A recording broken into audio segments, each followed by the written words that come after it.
Здравствуйте, уважаемые телезрители! Тема нашей сегодняшней программы – ухудшение памяти в молодом возрасте или как прокачать мозг. То, какой образ жизни мы ведем, влияет на работу нашего мозга. Раньше считалось, что этот орган развивается, формируется только в детском возрасте. Но сегодня уже ни для кого не секрет, что это процесс длиною в жизнь. От того, как мы используем свой мозг, зависит, насколько он будет устойчив к заболеваниям и грозит ли нам слабоумие. Что же такое память? Как влияют на нее различные болезни? Что такое синестезия и может ли она помочь запоминанию? Какие методики по улучшению памяти существуют? Об этом и о многом другом буквально через минуту расскажет врач-специалист. Первые 25 лет жизни память человека улучшается. Далее, не имея определенных заболеваний, влияющих на качество мыслительных процессов, память долгое время сохраняется неизменной. Ухудшается она у большинства людей по причине старения. Мозговая деятельность становится не столь активной, мозг уже не воспринимает большие потоки информации. В норме это происходит после 50-55 лет, но в последнее время на качество памяти стали жаловаться гораздо раньше этого возраста. Если не принимать никаких мер, ситуация может только усугубиться. Итак, еще раз назову тему сегодняшней программы – ухудшение памяти в молодом возрасте или как прокачать мозг. А в студии у нас врач-невролог, кандидат медицинских наук, доцент кафедры неврологии и психиатрии Института медицинского образования НОВГУ Павел Владимирович Стариков. Здравствуйте, Павел Владимирович. Здравствуйте. Итак, расскажите нам, пожалуйста, что же все-таки такое память? Что это за хитрая штука такая? Память – это когнитивная система, которая хранит всю информацию, которую мы получаем в течение дня, все те навыки, которые мы накопили в течение жизни, и помогает мозгу ее анализировать и использовать. То есть логически можно сказать, что это какое-то хранилище, как стакан или банка, в которой хранится определенная информация. Ну а на анатомических структурах, это, конечно же, никакой банки у нас в голове нету, там находятся связи многочисленных нейронов, то есть сложнейший нейрокомпьютер, и, соединяясь между собой, нервные клетки образуют новые ячейки запоминания. И поэтому из этого все вытекают уже методики, о которых мы будем говорить, все заболевания и прочее, прочее, прочее. Угу. Вы знаете, у нас в институте, когда я училась, был профессор, который иногда студентам, двоечникам на очередной пересдаче говорил: вы исчерпали свой когнитивный запас. Вот для всех это было, так сказать, неожиданно и туманно. Что ж такое когнитивный запас или резерв? Вот не могли бы вы нам сегодня пролить свет на это? Ну, вы понимаете, резерв – это когда у тебя жена уезжает в командировку, у тебя в холодильнике должен быть запас яиц и колбасы. Вот резерв такой же. Вот подобный такой запас на не только всю жизнь, но на чрезвычайные ситуации, на какие-то заболевания есть у нашей памяти. Причем самое интересное, что он нужен, это приобретенное в процессе эволюции, он нужен для защиты мозга от потери ее. Поэтому если объем памяти будет огромен, то маленькая потеря, ее частичка во время заболевания или травмы не будет так заметна. Поэтому можно, из жизни бытовой такой пример сказать, что если у обычного человека была память на 10 тысяч его дней жизни, то после какого-то заболевания, менингита или энцефалита, травмы, заболевания психики, пациент теряет половину своей памяти, он помнит только 5 тысяч событий из своей жизни. Вот, собственно, для чего нужен когнитивный резерв. А если в этом резерве, в этом запасе всего лишь десяток яиц, то они быстро кончаются, и тогда памяти, собственно, и не будет. Вот он и есть когнитивный запас, когнитивный резерв. Это очень модная тема на всех тренингах по тренировке памяти. То есть этот резерв, этот запас можно всегда восполнять и увеличивать? Да, безусловно. Мы будем говорить об этом. Об этом. Уважаемые телезрители, я напомню, что мы сегодня говорим об ухудшении памяти у молодых или о том, как прокачать мозг. Если у вас есть вопросы, пожалуйста, звоните. Наш телефон 67 97 67. А если позволите, я уже зачту вопрос, который пришел накануне. И в частности, он от Анатолия. Ему 32 года. И он пишет, что стал замечать, что плохо запоминает информацию. Слышал, что есть тест на определение когнитивных нарушений, что якобы если пройти этот тест, будет понятно, на каком уровне сохранена память. Скажите, доктор, насколько этому тесту можно доверять? Речь идет о международной шкале MMSE, это Mini Mental State Examination. Он подходит для определения деменции средне-тяжелого, тяжелого типа. Для вас, если вы в состоянии написать данный вопрос, эта шкала невалидна, то есть она не ответит ни на какие ваши вопросы. Есть более точные опросники, которые могут проверить ваши когнитивные возможности. А по поводу памяти есть старинные тесты, в том числе нашего физиолога Лурье, память, тест 10 слов, 10 картинок, в определенной последовательности предъявляются картинки или слова, и потом предлагается их вспомнить. Следующий вопрос от Инны. Она студентка, ей 19 лет. Она спрашивает: скажите, пожалуйста, как бороться с быстрой утомляемостью, снижением памяти и рассеянностью? В последнее время стала замечать, что когда заполняю какие-то документы, пишет Инна, несколько секунд вспоминаю, какое сегодня число, какого месяца. Иногда с трудом вспоминаю, какой сегодня день недели. Примерно полгода назад заметила, что очень медленно доходит информация. Слышу слова, но не понимаю их смысл. Это опасный симптом? 19 лет.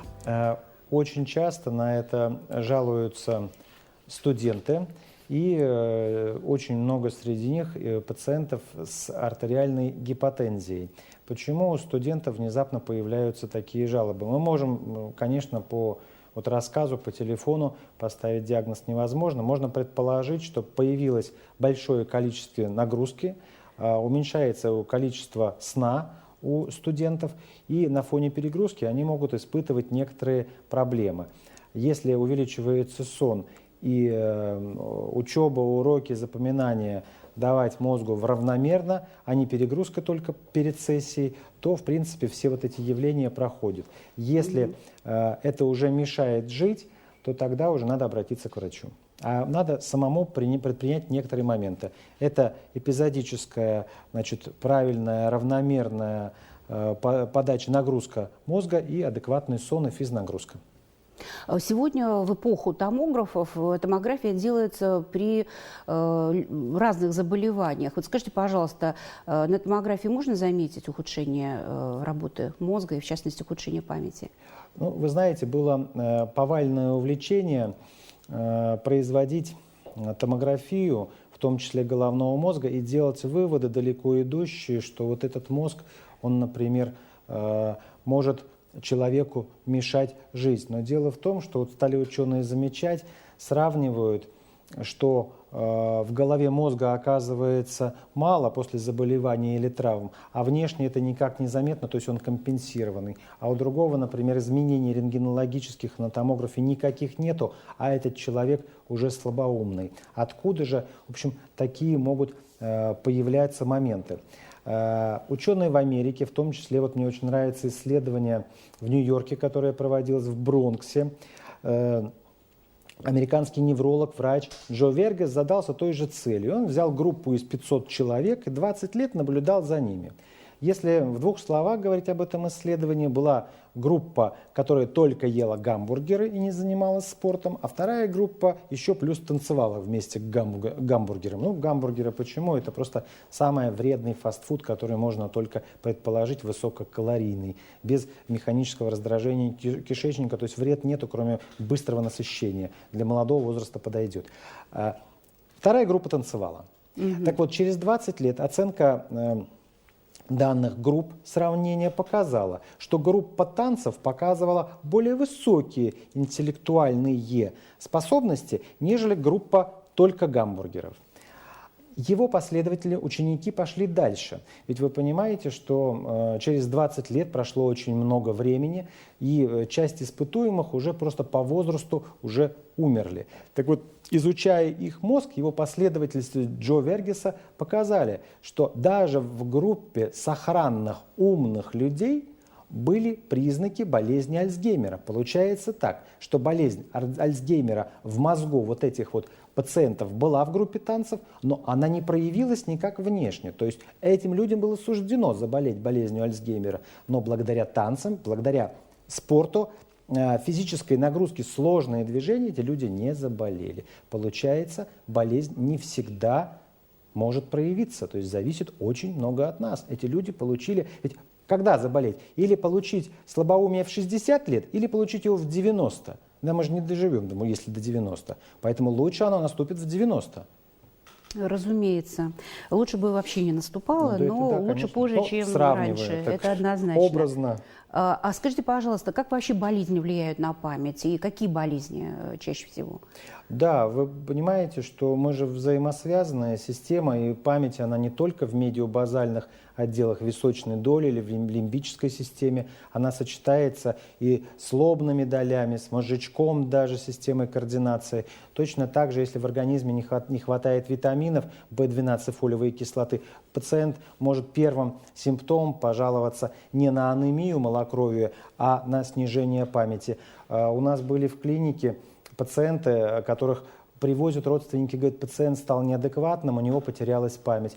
Мы проводим все анализы, там оказывается банальный сифилис, который в настоящее время лечится за 2 недели, антибиотики, и за 2 недели семья получила, значит, здорового, адекватного мужа, но там про сифилис это уже другая песня. Потом, ну что еще, смотрите, например, если не высыпаться, то память снижается, про студентов мы говорили. Если половина головы занята стрессом, и там крутится какая-то мысль, которая мешает сосредоточиться, безусловно, тоже снизится память, потому что полголовы занято совершенно не тем. И таких болезней можно перечислять гипотиреоз. Пациент не только становится отечным и медленным, а у него точно так же снижается память. Много соматических болезней. Угу. Вы знаете, готовясь к этой программе, узнала новое слово – синестезия. Да? И даже есть знаменитые люди, которые, в общем-то, подпадают под этот термин. В частности, Василий Кандинский, художник известный, он именно этим, ну, нельзя сказать, страдал, но отличался. Александр Скрябин, наш знаменитый композитор, точно так же. То есть композитор пишет музыку, но при этом видит свет. Художник рисует картины, но при этом слышит музыку. Причем у Кандинского даже его работы назывались импровизация или композиция. То есть вот насколько это распространено явление и влияет ли это на память? Синестезия, если рассказать это очень просто, доходчиво, в 2 словах, мы раздражаем один орган чувств, ну, например, укол иголкой, а пациент слышит звук.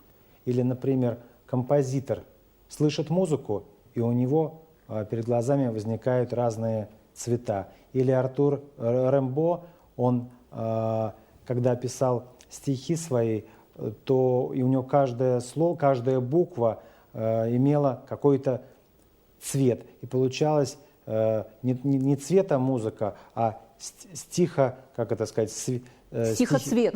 Стихоцвет, да. Цветостих. У него даже есть стихотворения гласные, где вот один цвет и другой и так далее. Знаменитое стихотворение. Вот.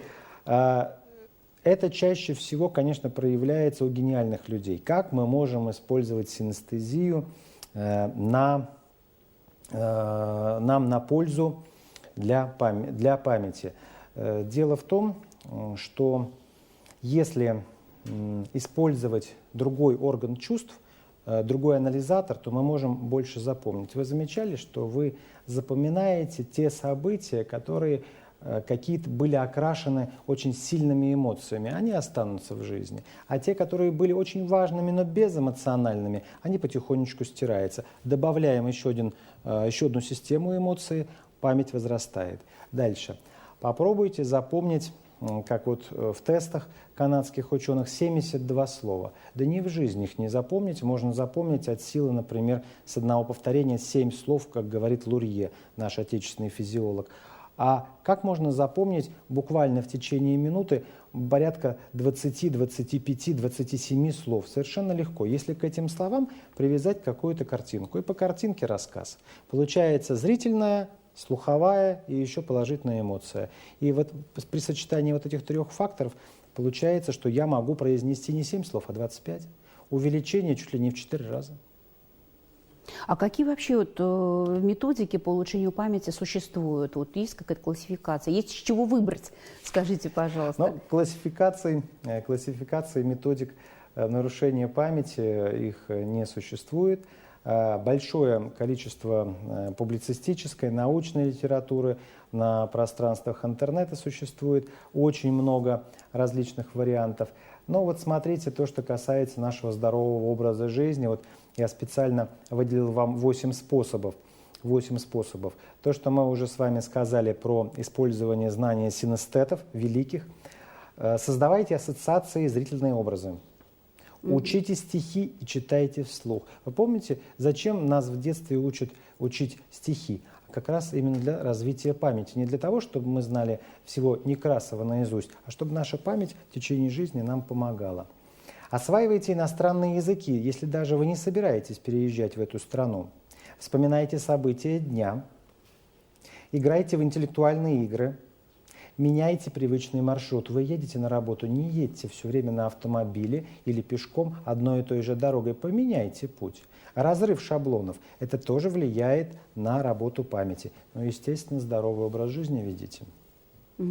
Замечательно. Если вот всему этому следовать, то можно действительно укрепить память, даже если она уже начала давать сбои, да? А как можно восстановить память, вот если она очень сильно ухудшилась, есть ли какие-то способы? Ну, мы с вами говорили, что здесь это многофакторная система, то есть кроме заболеваний, в том числе тревожных расстройств, просто усталости и перегрузки у студентов, атеросклероза сосудов головного мозга у пожилых людей или у людей, у которых есть гипертоническая болезнь.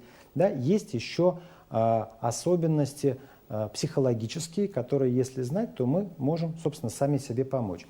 Вот, например, интересное было итальянское исследование.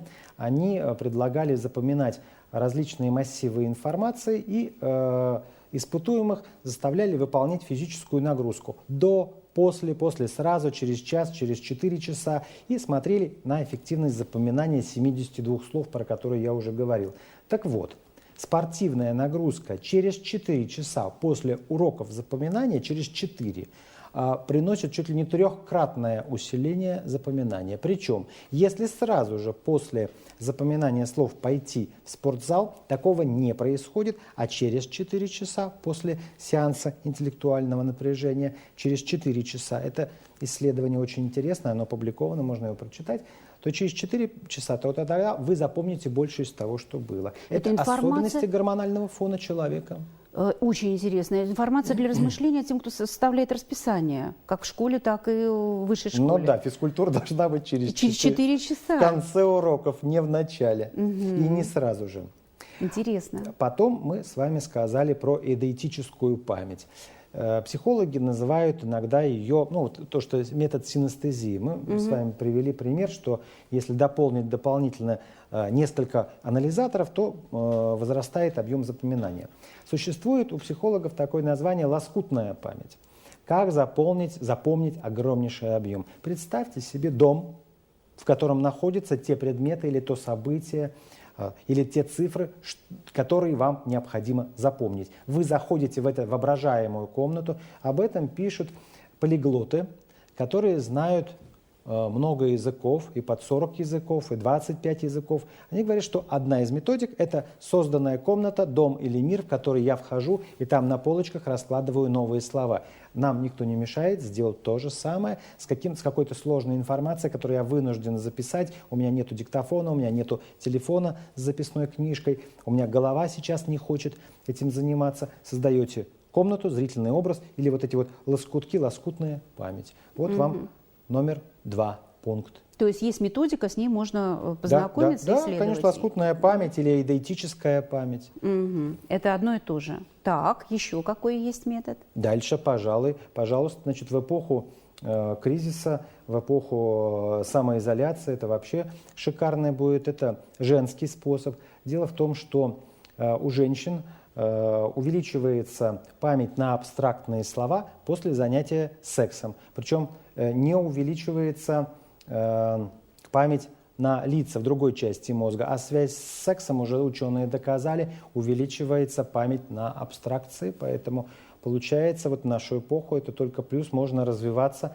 каждый день, и память будет увеличиваться. А если абстрактное, Интересно. получается, это можно и стихи учить параллельно. Если вы не знали об этом, то вот вам возможность. Вместе принесите с мужем, учите потом стихи, но запомнит только женщина. Интересное наблюдение. Можно книжку читать параллельно, да? Какой-нибудь очень сложный параграф в учебнике. Ну, это шутка, конечно. Ну, абстрактные, там сказано абстрактные знания. Ага. То есть Стихи, это будет лучше стихи, видимо, будет астрономия, может быть, что-то совсем абстрактное должно быть. Понятно. Примем к сведению. Дальше. Ну, давайте я, наверное, думаю, что вот еще один вам расскажу. Если мы говорим про апгрейд мозга, 4-й, самый простой, наверное, способ, тот, который применял еще для себя лично и для своих учеников, это пифагорейский способ, способ Пифагора. Вспомнить в течение, ну вот перед тем, как заснуть вечером, вспомнить подробно, что ты делал за день. Вплоть до того, взял ли ты стакан воды, где он стоял, где в это время была лампочка, как у тебя была расположена кисть, был ли отведен палец, или 5-й палец тоже, значит, участвовал в захвате этого стакана воды. И вот подробнейшая пошаговая инструкция. Но тут есть хитрость, которую можно тоже применять в пифагорейском способе производить. Это все то же самое утром, когда мы просыпаемся и в полудреме находимся, можно точно так же полудрема, когда засыпаем, полудрема, когда просыпаемся, вспомнить предыдущий день, только с мельчайшими подробностями. Этот метод был описан еще Пифагором, им пользоваться очень просто, никто не видит, чем мы занимаемся, когда мы пытаемся уснуть. Вот говорят, считайте овечек. Нет, занимайтесь методом Пифагора, не считайте овечек. Кстати, вот этот метод Два в одном. способствует борьбе с бессонницей? Вот метод Пифагора, Нет. кроме укрепления памяти? Нет, вы просто займете время, оно пролетит быстрее. Овечки скучно. Понятно. А как долго вот нужно вспоминать все детали дня? Как долго? Пока вы не заснете или пока вы не проснетесь. Вот это полудрема. То есть если это проделывать каждый день перед сном либо рано утром, то память улучшится, Да. и процесс запоминания Да. будет проходить Ну гораздо и быстрее. разведчика из вас не получится, но вы будете к этому стремиться. Ну, в общем, спорт через 4 часа после, так сказать, познания чего-то нового. Спорт, секс, здоровый образ жизни, Пифагор. Замечательно. Я думаю, что мы все возьмем на вооружение ваши советы, и, дай бог, болезнь Альцгеймера нас как можно дольше не посетит. Я думаю, что минует нас. Лучше, чтобы миновало. С вами абсолютно согласна. Мы сейчас подведем небольшой итог сказанному ранее в этой студии, затем вернемся в прямой эфир и узнаем, кто придет к нам в понедельник. Ухудшение памяти – часть старения, но процесс может ускориться из-за стрессов, нагрузок и недосыпа. Если память резко ухудшилась в молодом возрасте, то это может быть симптом, который предупреждает о более серьезных болезнях, нуждающихся в выявлении и лечении. При появлении проблемы следует обращаться к терапевту или неврологу. При отсутствии патологий противостоять ухудшению памяти помогают здоровый образ жизни и специальные упражнения. Есть методики, благодаря которым активизируются разные отделы головного мозга. При этом развиваются не только внимание и память, но и творческое начало. Тема следующего выпуска программы «Скажите, доктор», как создать гармоничные отношения в семье, причем не только между супругами, но и между родителями и детьми. К нам в студию придет кандидат психологических наук Лариса Алексеевна Фоменко. Готовьте вопросы для прямого эфира, задавайте их заранее на сайте интернет-издания 53 новости и в группе «Скажите, доктор» ВКонтакте. А на сегодня все. Мы желаем вам всего самого доброго и, главное, здоровья.